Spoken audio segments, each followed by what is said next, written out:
უკრაინიდან დაბრუნების შემდეგ მთელი ემოციები, რომელიც იყო ეკრანზე ჩანდა ეს ყველაფერი. თან ამბები, რომელიც კადრს მიღმა არ იყო, ესაც ძალიან გვაინტერესებს. შალვა პაპუაშვილია ჩვენთან სტუდიაში. დიდი მადლობა, რომ ჩვენთან ერთად ხართ. მოგვიყევით ყველა დეტალი, მათ შორის შეხვედრის, მათ შორის რა ითქვა, კადრებს მიღმა და რამდენად იყო ეს ორი მეგობარი ქვეყნის პარლამენტის თავმჯდომარის შეხვედრა. თუ გავითვალისწინებთ იმ ფონს, რაც ადრე მრავალი კვირის წინ უძღოდა შეხვედრას. მოგესალმებით, მისალმეთ ჩვენს ტელემაყურებელს. უპირველეს ყოვლისა, ეს იყო ზუსტად ისეთი ვიზიტი, რაზეც ჩვენ საუბრობდით, რომ ეს იქნებოდა თბილი და მეგობრული ვიზიტი და შეხვედრა და მართლაც ასე იყო. მე მინდა კიდევ ერთხელ ვისარგებლო ამ შემთხვევით და მადლობა გადაუხადო აქედან ჩემს კოლეგა რუსლან სტეფანჩუკს, რომელმაც მართლაც დაგვანახა ის ძმური მეგობრული სითბო, რომლითაც ის და უკრაინა ელოდა ქართულ დელეგაციას. ჩვენ გქონდა შესაძლებლობა რომ რადაში მე პირადად მასთან ცალკე გქონდა საუბარი, შემდეგ უფრო გაფართოებულ შემადგენლობაში უკრაინის მხრიდან იყო მათ შორის საგარეო კომიტეტის თავმჯდომარე, ევროინტეგრაციის კომიტეტის თავმჯდომარე და გქონდა შესაძლებლობა რომ გვესაუბრა როგორც ჩვენს ურთიერთობებზე, ისე ზოგადად იმ სოლიდარობის გამოცხადებაზე, რაც იყო ჩვენი მთავარი ამოცანა, რომ გვეჩვენებინა ამ მრავალპარტიული დელეგაციით, რომელიც პარლამენტის თავმჯდომარის ვიზიტის ფარგლებში იყო შემდგარი, რომ გვეჩვენებინა ძალიან საქართველოს სოლიდარობა. რაც შეეხება სხვადასხვა საკითხებს, თავისთავად იქაც თქვი მე პრინციპში აქ მთავარი ამოსავალი წერტილი არის შემდეგი რამ. ჩვენ რა თქმა უნდა საქართველო ვართ განსაკუთრებით გრძნობიარე თუ კი არის გარკვეული პრეტენზიები, რომელიც განსაკუთრებით ეხება რუსეთთან საქართველოს მიმართებას. ქვეყანა საქართველო, რომელმაც 90-იან წლებში ორი ომი გამოიარა, სადაც რუსეთი იყო ჩართული, რომელმაც 2008 წელს ომი გამოიარა რუსეთის წინააღმდეგ, რა თქმა უნდა, ჩვენს მიმართ პრეტენზიები და ეჭვები, რომ შეიძლება იყოს გარკვეული ბალანსიც კი ან რაღაცნაირად დათმობა ან რაღაცნაირად გვერდითი მოლაპარაკებები, რაც სამწუხაროდ გვესმოდა. რა თქმა უნდა, ამ ასეთი ბრალდებების ან ეჭვების მიმართ უпростоრედ ვარ განსაკუთრებით მგრძნობიარე და აქედან გამომდინარე ვფიქრობ, რომ ეს გასაგებიც არის ჩვენი უკრაინელი კოლეგებისთვის, რომ ჩვენ სხვა ქვეყანა ვართ, სხვანაირ მდგომარეობაში ვართ, მათ შორის გამომდინარე გამგზავრითი ოკუპაციიდან, რომელშიც საქართველო იმყოფება რუსეთის მხრიდან. რა თქმა უნდა, ჩვენ გვაქვს მოლოდინი, რომ ჩვენს მიმართ რაიმე ასეთი ეჭვის წამოყენებას, მით უმეტეს უსაფუძვლო ეჭვის წამოყენებას უნდა უძღოდეს გარკვეული ინფორმაცია და სამწუხაროდ ეს ინფორმაცია არის რაც ისეაც დეзинფორმაცია ზოგადად პრობლემა არის 21 საუკუნეში და განსაკუთრებით კრიზისულ მომენტებში დეзинფორმაცია, პროპაგანდა რა თქმა უნდა თავისუფლად თამაშობს და ამიტომ მნიშვნელოვანი იყო მანამდეც პირდაპირ კონტაქტი ჩვენს შორის.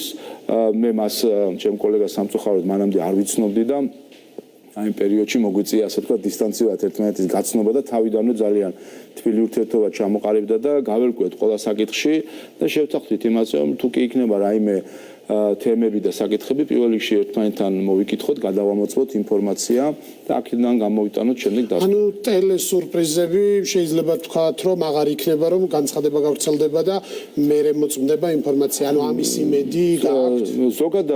ზოგადად ვფიქრობ, რომ მნიშვნელოვანი არის კიდევ ერთხელ არის რისკები მაღალი ინფორმაციული ომის პირობებშიც ვიყოფებით მათ შორის. აქედან გამომდინარე, რა თქმა უნდა, ყველა აცნობიერებს, რომ აქ რისკი დეзинფორმაციის არის მაღალი. იცით რომ მათ შორის საგარეო საქმეთა მინისტრს ბატონ დარჩიაშვილს ჰქონდა თავის კოლეგასთანაც ასევე საუბარი სატელეფონო და ვფიქრობ ეს ის არხები არის, რომლითაც მოხდება ინფორმაციის გადამოწმება და ზოგადად ერთმანეთის მიმართ დამოკიდებულების გაზიარება და ურთიერთობა.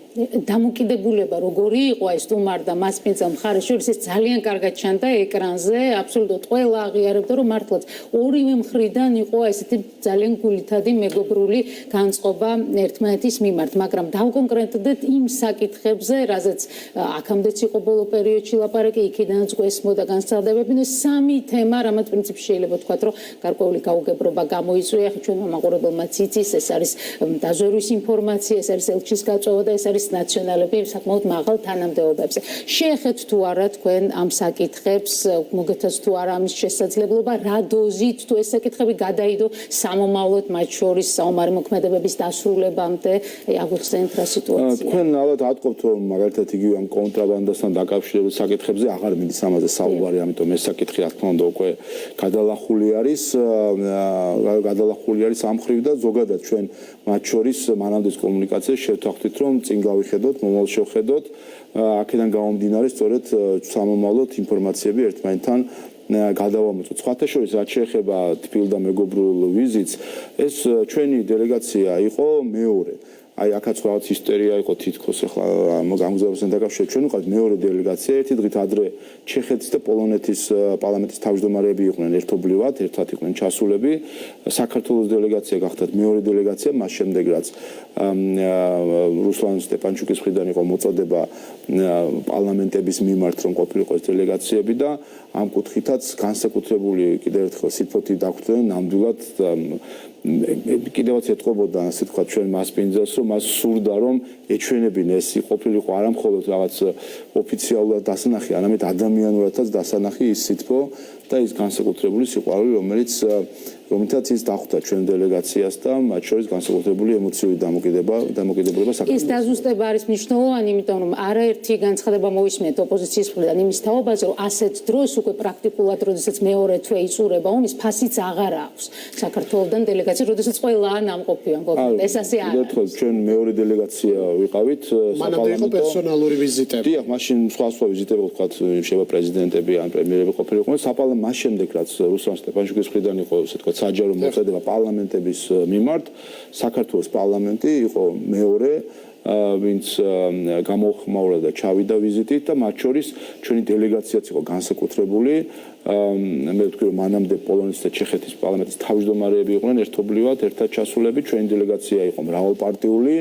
ამ კუთხითაც ის მათ შორის ჩემი კოლეგის მხრიდან იყო განსაკუთრებული მადლიერება რომ მრავალფეროვნება ასე ვთქვათ პოლიტიკური სპექტრისა იყო წარმოდგენილი და ამითი მთლიანად საქართველოს გზავნილი იყო ჩატანილი ჩვენ კოლეგებს. ხალხმოძრაობა არების გახსენებია ამ შეხვედრაზე? არა, დიდად არ ყოფილა ნამდვილად ხსენება. ვფიქრობ ამ საკითხს რაც შეეხება საბოლოო ჯამში ლოგიკურიც არის რომ ნაციონალური მოძრაობა ამ ვიზიტში არ იყო, ვინაიდან ნაციონალურ მოძრაობას მიუძღვის დიდი წვლილი იმაში თუ რაიმე გაუგებრობები იყო ჩვენ ქვეყანას შორის და აქედან გამომდინარე ვფიქრობ რომ ეს ბუნებრივიც არის რომ ისინი ამ ვიზიტს სანამ ნაცმოძრაობის საკითხსაც განვიხილავთ, სტეპანჩუკმა თქვა რომ თქვენთან განიხილა აგრესორის წინააღმდეგ სანქციათა დაწესების აუცილებლობა.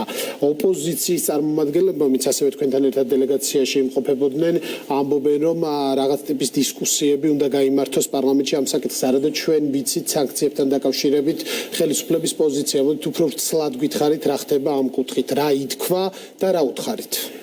სანქციებთან დაკავშირებითაც ჰქონდა საუბარი, ჩვენი პოზიცია არის ცხადი, ნათელი და მათ შორის გასაგებით ჩვენ ერთი მნიშვნელოვანი მომენტი არის რომ ვიცით რომ რაც შეეხება ვთქვათ საერთაშორისო საფინანსო რეგულაციებს, ქართული საფინანსო სექტორი არის ნაწილი საერთაშორისო სექტორისა და აქედან გამომდინარე ჩვენ რა თქმა უნდა ავტომატურად ვართ ნაწილი იმ შეზღუდვებისა რომელიც საერთაშორისო საფინანსო სექტორში არის.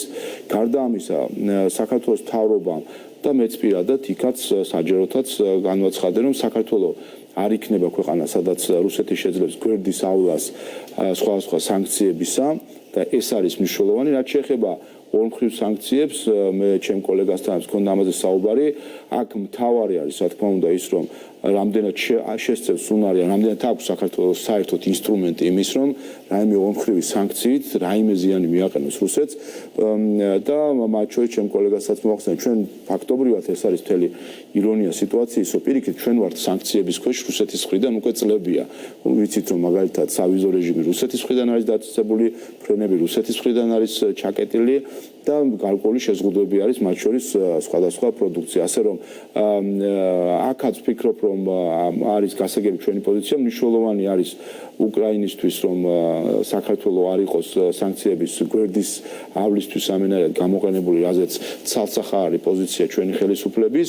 რაც შეეხება ორმხრივ სანქციებს, ზუსტად ციტირებაც კი იყო ზუსტად პრინციპში მედიაში გამოსული და მათ შორის ოპოზიციის წარმომადგენლებიც ზუსტი ციტირება გააკეთეს, რომ ჩემმა კოლეგამ თქვა, რომ შეძლებს და გვარად თუ იქნებოდა განხილვის შესაძლებლობა ორმხრივი სანქციების დაწესების, რასაც უკრაინა რა თქმა უნდა ყველა ქვეყნისგან მოელის, რომ ყველა ინსტრუმენტი რაიმენად იქნას გამოყენებული. მე დავარწმუნე ჩვენი კოლეგა, რომ ის ინსტრუმენტები რაც ჩვენ გვაქვს და მან გაფართოებულ შეხვედრაზეც არაერთხელ ახსენა უკრაინის მადლიერება იმ პოლიტიკური მხარდაჭერისთვის, რასაც ჩვენ ვიჩენთ საერთაშორისო პლატფორმაზე, იმ დახმარებისთვის და გვერდში დგომისთვის, რასაც უკრაინელი მოქალაქეების მიმართ იჩენს საქართველოს სახელმწიფო საქართველოში, მათ შორის გთხოვეს იქაურმა კოლეგებმა, რომ მათ იციან, რომ აქ მათ შორის პარლამენტსაც აქვს ხოლმე კომუნიკაცია აქ ყოფ უკრაინელებთან და ამ ღონისძიებებში ისინიც რომ ჩავრთოთ, ასე რომ ვფიქრობ, რომ ეს ყურადღება აქ მყოფი უკრაინელი მოქალაქეების მხრიდან ჩვენი მხრიდან რა თქმა უნდა გაგრძელდება და ჩვენ უკრაინელ კოლეგებსაც ამაში ჩავრთავთ, რომ მათ თავი იგრძნონ როგორც სახლში ამ პერიოდში. კიდევ ერთხელ ყველა საკითხი და საერთო ჯამში არის განწყობაც აჩვენებდა, რომ ის გაუგებრობები რაც იყო ამოწურული არის იმ კუთხით, რომ ჩვენ შევთანხმდით, რომ ეს არის მაღალი რისკები დეзинფორმაციის გავრცელების, ამიტომ ყველა ეს საკითხი ერთმანეთთან გადამოწმეს. მეორე ის, რომ საქართველოს რა თქმა უნდა გრძნობიარე არის პრეტენზიების მიმართ, რომელიც შეიძლება რუსეთს უკვე უკავშირდებოდეს და რა თქმა უნდა ჩვენ ამ მოლოდინი გვაქვს, რომ ყველა გადაამოწმებს ინფორმაციას მანამ სადამ პრეტენზიებს წაუყენებს საქართველოს და ვფიქრობ ეს ამ კუთხით ჩვენ გვაქვს სრული გაგება, ურთიერთგაგება. კომუნიკაცია მართლა ძალიან მნიშვნელოვანია, იმიტომ რომ თქვენი დელეგაციის ოპოზიციონერი წევრების კომენტარებს თუ გადავხედავთ, გირჩის ერთ-ერთი ლიდერს ჰქონდა ასეთი შეფასება ვახტანგ მეგრელიშვილს, მე ველაპარაკე უკრაინელ კოლეგებს და მათ არ იცოდნენ ბევრი რამ, რაშიც გამოიხატა საქართველოს მხარდაჭერა უკრაინის მიმართ. ეს ძალიან სამწუხაროა. თუ დაიდო პირობა ან შეიქმნა რაიმე მექანიზმი, რომ მომავალშიც გაგრძელდეს ეს ინფორმაციის გაცვლა, იმიტომ რომ დღეს არ თავდება ჩვენი მხარდაჭერა, ხო ეს არის განგრძობადი პროცესი და ყოველთვის იქნება აუცილებელი ჩვენი თანამშრომლობა მომავალში. ხო საერთოდ სამწუხაროა, რომ ეს ასე მოხდა აქამდე, მაგრამ მომავალშიც აუცილებელი იქნება მეტი მუშაობა. თავისთავად და ვფიქრობ, რომ ჩვენს პროაქტიული კომუნიკაცია უნდა გქონდეს ჩვენ კოლეგებთან, მათ შორის შესაძლოა უკრაინული მედიის გამოყენებითაც, რომ მეტი ინფორმაცია მივიტანოთ. ერთ მაგალითს მოგიყვანთ, მე თვითითაც მადლობა გადაუხადე უკრაინის თავდაცვის ძალებს, ანუ საფრთხეების ძალებს, რომლებიც ამ პერიოდში ჩვენს გვერდში იყვნენ, ნამდვილად საამაყო კაცები და ქალები არიან, რომლებიც ჩვენს გვერდში იდგნენ და გვიცავდნენ და იქ ერთ-ერთი საუბარი იყო ჩვენი დელეგაციის წევრსა და დაცვის წარმომადგენლებს შორის, რომ იკითხა მან, რომ მართალია ეს კონტრაბანდასთან დაკავშირებით თუ კი, მაგრამ ეს ხდებაო და აი იმ მომენტში მივხვდით, რომ ეს ადამიანი, რომელიც მთელი ის პერიოდი ჩვენთან იყო, ძალიან ესე ვთქვათ, ასე მეგობრულად, ეს ინფორმაციები ილექება, რა თქმა უნდა და რა თქმა უნდა აუხსენით ახლა საერთო რომ ეს ყველაფერი დეзинფორმაცია, მაგრამ ეს აჩვენებს ერთის მხრივ სამწუხარო ძალას, ინფორმაციის დეзинფორმაციის ძალას, რომ ის ადვილად პოულობს, ასე ვთქვათ, ნიადაგს, განსაკუთრებით, როდესაც არის კრიზისული, გაურკვეველი სიტუაციები და არის პირდაპირ შტურმი, საინფორმაციო ან დეзинფორმაციული შტურმი და ამიტომაც ეს აჩვენებს საჭიროებას, რომ ჩვენც ვიყოთ პროაქტიული უკრაინის საზოგადოების მიმართ, რომ ეს ინფორმაცია მივიტანოთ, სწორი ინფორმაცია მივიტანოთ უკრაინის საზოგადოებამ. უკვე ვახსენეთ, რომ ეს დელეგაცია იყო მრავალპარტიული, მაგრამ მინუს ნაციონალური მოძრაობა. ხო, ეხლა თქვენი ოფიციალური შეფასება გასაგებია, მაგრამ მე მაინც მინდა რეაქცია თქვენი გავიგო, როდესაც მთელი ამ რამდენიმე დღიანი მოლაპარაკებების, რამდენიმე რაუნდიანი მოლაპარაკების შემდეგ, როდესაც პირობა იყო დაყენებული, რომ ოპოზიცია და ყველა უნდა წავიდეს, თორე ისე მაშინ ოპოზიცია არ იქნება ამ დელეგაციაში, აღმოაჩინეთ, რომ ისინი გაიპარნენ და ჩაგასწრეს უკრაინაში. ეს რა იყო, ეს რა მოვლენასთან მიჭირს კომენტარიც კი გავაკეთო ამაზე, ვინაიდან არასერიოზული, ალბათ ყველაზე ესეთი ადამიანური და მარტივი კომენტარი იქნება, არასერიოზული, რა თქმა უნდა, არასერიოზულია, თან ხედავთ ახლა ძირითადად სახეები, ვინც არის პარლამენტის წევრებიც არ არიან და საქართველოს სახელით საუბრის პრეტენზია აქვს. არასერიოზულია და რა თქმა უნდა მას უკრაინაშიც ესე. მაგრამ ამ ყველაფერს თან ახლავს გიორგი მარგველაშვილის ფაქტორი, ექს-პრეზიდენტი ყველას და გასაოცრად აღმოჩნდა ასევე ამ ეგრეთ წოდებული დელეგაციის წევრი. ის იყო მართველი გუნდის საპრეზიდენტო კანდიდატი 2013 წელს. მარგველაშვილი რო დაინახეთ ნიკამელიას და სხვების გვერდით. რა რეაქცია ჰქონდათ? სამწუხაროა, ვფიქრობ და სამწუხაროდ კიდევ ერთხელ აჩვენებს, რომ ნაციონალური მოძრაობა მის გარშემო არსებული შემდეგ გუნდი თუ ადამიანები, რომლებიც ორბიტაზე ხდებიან ნაციონალური მოძრაობის ორბიტაზე, ძალიან ადვილად და მალე კარგავენ სახელმწიფოს აღქმას, გაგებას იმის თუ რას ნიშნავს სახელმწიფო, რას ნიშნავს პასუხისმგებლობა სახელმწიფოს მიმართ, მით უმეტეს, როდესაც ადამიანი იყავი უმაღლესი პოლიტიკური თანამდებობის პირი და რა პასუხისმგებლობას ნიშნავს ეს არა მხოლოდ თანამდებობაზე ყოფნისას, არამედ მის შემდეგაც და აქედან გამომდინარე, უბრალოდ მე ზოგადად მიჭირს ამაზე კომენტარის გაკეთებაც, ერთადერთი ვიტყვი, რომ არის სამწუხარო არის არასერიოზული. იფიქრებდით წლების წინ, რომ გიორგი მარგველაშვილი შესაძლოა ნაციონალური მოძრაობის გვერდით აღმოჩენილი. წლების წინ იმ პერიოდში მე ქართული ოცნების გუნდში არ ვიყავი, მეცვალები მოქალაქე ვიყავი და არ ვიტყვი მაშინ არჩევანი როგორ გავაკეთე საერთო ჯამში, მაგრამ პრინციპში ჩემი სიმპათიებიდან გამომდინარე გასაგებია რა არჩევანსაც გავაკეთებდი მაშინ არჩევნებზე და მე როგორც მოქალაქე ნამდვილად იმედგაცრუებული ვარ. ცით ყველაფრის მიუხედავად, აი ნაცმოძრაობა ცდილობს, რომ უკრაინის ტრაგიკული მოვლენებისგან შექმნა საკუთარი დღის წესრიგი. გამართოს იქ შეხვედრები, თავიანთი კონტაქტებით, იმუშაონ მათთვის სასარგებლო თემებზე და გარკვეული სპეკულაციებით, იქიდან გავლენა მოახდინონ საქართველოში და პოლიტიკაზე. აი ახლაც, როდესაც მთელმა ქვეყანამ ნახა თუ რამდენად წარმატებული და როგორი მეგობრული იყო თქვენი ვიზიტი, ისინი ამბობენ, რომ მხოლოდ პარლამენტში რადაში გაიმართა ეს შეხვედრები, სად იყო შეხვედრები მთავრობასთან და უშუალოდ პრეზიდენტთან და ასე შემდეგ. ასეთი ტიპის ძალიან შეიძლება მარტივ ინტრიგებს და სპეკულაციებს, მაგრამ ვიღაცისთვის შეიძლება საყურადღებოს რა პასუხს გასცემთ? აფეხა ჩვეულებრივი მანიპულაციები არა თქო უნდა საპარლამენტო ვიზიტი იყო და ამ ფორმატით შესაბამისი. მათ შორის სხვა ჩვენს დროშიც სამწუხაროდ შეზღუდული ასეთი დელეგაციები იქ ერთი დღით ჩადიან და შესაბამისად რა თქმა უნდა შესაძლებლობაც ბევრი არ არის, მაგრამ იყო საპარლამენტო დელეგაცია, საპარლამენტო შეხვედრებით და კიდევ ერთხელ ვფიქრობ ესეც გარკვეულწილად სურვილი არის რომ დაკნინდეს ღონისძიება, როდესაც მას შემდეგ რაც ნახეს რამდენად თბილი, რამდენად და მე ხაზს გავუსვამს რომ განსაკუთრებული დახვედრა და შეხვედრაც ქართული დელეგაციის მიმართ გამორჩეულად განსაკუთრებული ხაზგასმით ჩანდა, რომ იყო სურვილი, რომ ასე თქვა ამისი ვიზუალიზაციაც კი მომხდარიყო და ჩვენება, რომ სპეციალური განსაკუთრებული მოპყრობა ქონდა ქართულ დელეგაციას და განსაკუთრებული სითბო და ამას მე კიდევ ერთხელ ამის გამო მადლობას გადავხდი ჩემს კოლეგას და განსაკუთრებით ვაფასებ. ჩვენ მათ შორის ქონდა იცით ვიყავით ირპინში და ბუჩაში და ესეც იყო დიდი ნაწილი ჩვენი ყოფნისა და ჩვენ მთავარი ამოცანა ჩვენი დელეგაციის იყო სწორედ სოლიდარობის და მათ შორის ემოციური სოლიდარობის ჩვენება უკრაინელი მოქალაქეების მიმართაც და რა თქმა უნდა ჩვენ რაც იქ ვნახეთ ეს არის ენით აღუწერელი ის სისასტიკე რაც ზოგადად ომს ახლავს და აქ კი ვნახეთ ჩვენ განსაკუთრებული სისასტიკე რომელიც ახლავს ომს რომელიც ცდება ომის წესებს და კანონებს ასე რომ ესეც იქაც ჩვენ არაერთხელ გავიმეორეთ და ჩვენი გამოცდილებაც გაუზიარეთ რომ ახლა მნიშვნელოვანი არის რომ უკრაინის ხელისუფლება კონცენტრირდეს სამართლებრივ შეფასებაზე და ამას ჭირდება ძალიან სკრუპულოზური მუშაობა ფაქტების დოკუმენტირების და კარგია რომ ჩვენ იქ ვიყავით მათ შორის უცხოელი ექსპერტები არიან ჩართული ფრანგი კრიმინალისტები იყვნენ რომლებიც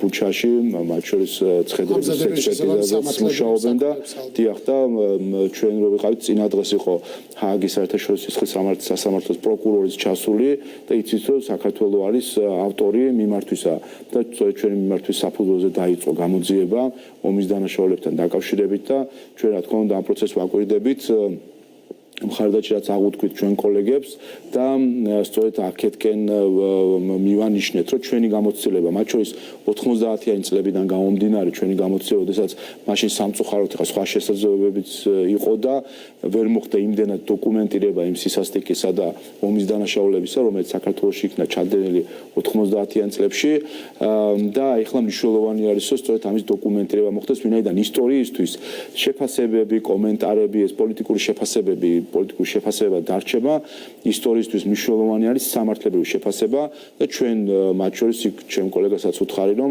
მაგალითად ჩარშან სტრასბურგის სასამართლოს გადაწყვეტილებამ ოკუპაციასთან დაკავშირებით მოგვცა მყარი სამართლებრივი არგუმენტი და დოკუმენტი ოკუპაციასთან მიმართებით, არა მხოლოდ პოლიტიკური განცხადება. გასაგებია. კიდევ ერთი თემა, რაზეც პრეტენზიები გვესმის თქვენი ოპონენტების მხრიდან ნაციონალურ მოძრაობას გულისხმობ და ამ თემით სპეკულირებენ, ეს არის დაღუპული ქართველი გმირები უკრაინაში, რომ ხელისუფლება მათ სათანადო პატივს არ მიაგებს. კიდევ რამდენიმე ადამიანი დაიღუპა ბოლო დღეებში, რომელთა გადმოსვენებაც იგეგმება, ნაწილი უკვე დაკრძალულია. ამ თემაზე ბევრი სპეკულაცია მოვისმინეთ. რა არის თქვენი პასუხი? თქვენ ნახეთ, რომ ის მეომრები, რომლებიც იყვნენ უკრაინაში, ისინი სამხედრო პატივით ხდება მათი დაკრძალვა და ისინი გახლავან უმეტესწილად არიან მათ შორის ვეტერანები, რომლებიც საქართველოს სხვადასხვა ომებში იბრძოდნენ.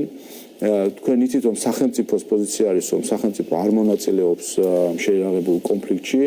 აქედან გამომდინარე, თავისთავად სახელმწიფო ვერ წაახალისებს კონფლიქტში მონაწილეობას, მაგრამ ყველა ადამიანის დამოკიდებულება, რა თქმა უნდა, არის მისი დამოკიდებულება და განსაკუთრებით არის ამხრივი ადამიანურად დასაფასებელი, როდესაც ადამიანი საკუთარ გადაწყვეტილებას იღებს და თავისი სამშობლოს სიყვარულით და მეგობრის გვერდში დგომით იღებს გადაწყვეტილებას, რომ საკუთარი სიცოცხლე გაარისკოს. ამიტომ თავისთავად ეს პოზიცია არის შემდეგი, რომ სახელმწიფო თავად არ მონაწილეობს სამხედრო კონფლიქტში და აქედან გამომდინარე ვერ წაახალისებს ამ მონაწილეობას.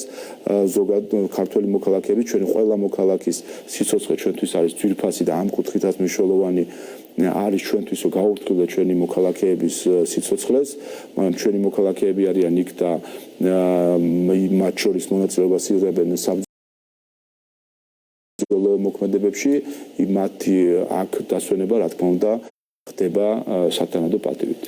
მოდით შევაჯამოთ ინტერვიუ უკვე ჩვენი შიდა პოლიტიკური პერსპექტივით, რადგან პრინციპში რადიკალურ ოპოზიციას ხელიდან ეცლება ეს თემა, რომ არის გარკვეული გაუგებრობა საქართველოს და უკრაინის ხელისუფლებებს შორის, ხომ არ ელოდებით უფრო რადიკალურ ნაბიჯებს, მაგალითად პარლამენტის დატოვებას ნაცმოძრაობის მხრიდან, მით უმეტეს რომ სააკაშვილმა არაერთხელ მოუწოდა, რომ დაასრულეთ პარლამენტარობანას თამაში. ზოგადად ეს კიდევ ერთხელ აჩვენებს ჩვენი პოლიტიკური ლანდშაფტის ნაწილის უმციფრობას საერთო ჯამში.